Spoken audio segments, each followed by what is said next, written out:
America, Israel आणि इराणमध्ये 11 दिवसांपासून भयंकर युद्ध हे सुरूच आहे। युद्धामध्ये तेहरानसह अनेक इराणी शहरही उद्ध्वस्त झाली आहेत, तर 1332 हून अधिक लोकांचा मृत्यू झालाय। लेबनॉनमध्ये इस्रायली हल्ल्यांमध्ये 339 हून अधिक लोकांचा मृत्यू झालेला आहे, तर अमेरिका इस्रायलच्या संयुक्त हल्ल्यामुळे 12,000 इराणी नागरिक हे जखमी झालेले आहेत।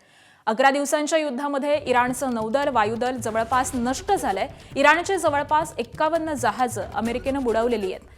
इराणचे बहुतांश बडे नेते देखील मारले गेलेले आहेत। इराणच्या सर्वच सरकारी, लष्करी मुख्यालयांवरती हल्ला करून ती बेचिराख करण्यात आलेली आहे।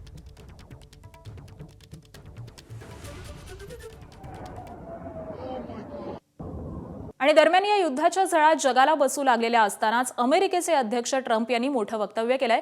युद्ध लवकरच संपेल, अनेक अर्थांनी आम्ही हे युद्ध जिंकलोय असं ट्रम्प यांनी म्हटलंय।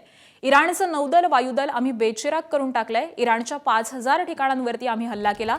त्यांच्याकडून जगावरती अणुहल्ल्याचा धोका होता, तो आम्ही उधळला असं ट्रम्प यांनी म्हटलेलं आहे। मोस्तफा खामेनींची नियुक्ती आपल्याला आवडलेली नाही।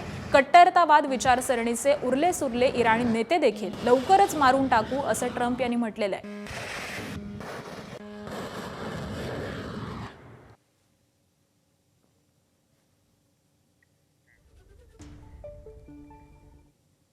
इराणनं जागतिक तेल पुरवठा रोखला तर त्याचे गंभीर परिणाम त्यांना भोगावे लागतील, अशी धमकी अध्यक्ष ट्रम्प यांनी दिली आहे। तेल पुरवठ्यामध्ये खोडा घातला तर असा हल्ला करू की इराणला भविष्यामध्ये डोकं वर काढणं कठीण होऊन बसेल, असं ट्रम्प यांनी म्हटलेलं आहे।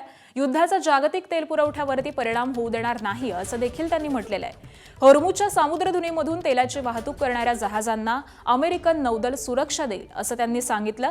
दरम्यान तेल पुरवठादार देशांवरती काही निर्बंध असतील तर ते हटवण्यात आलेत असं देखील ट्रम्प यांनी जाहीर केलंय।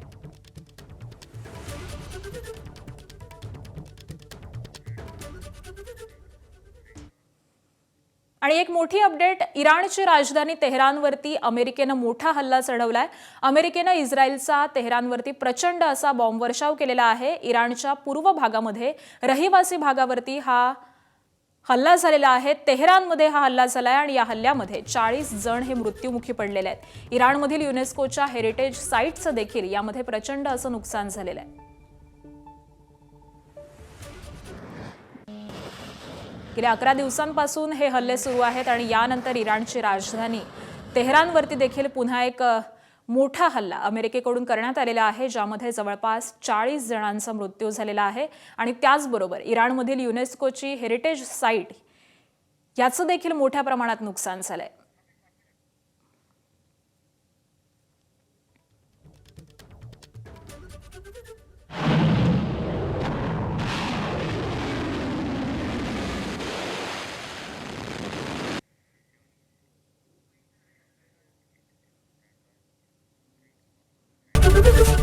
एबीपी माझा, उघडा डोळे बघा नीट।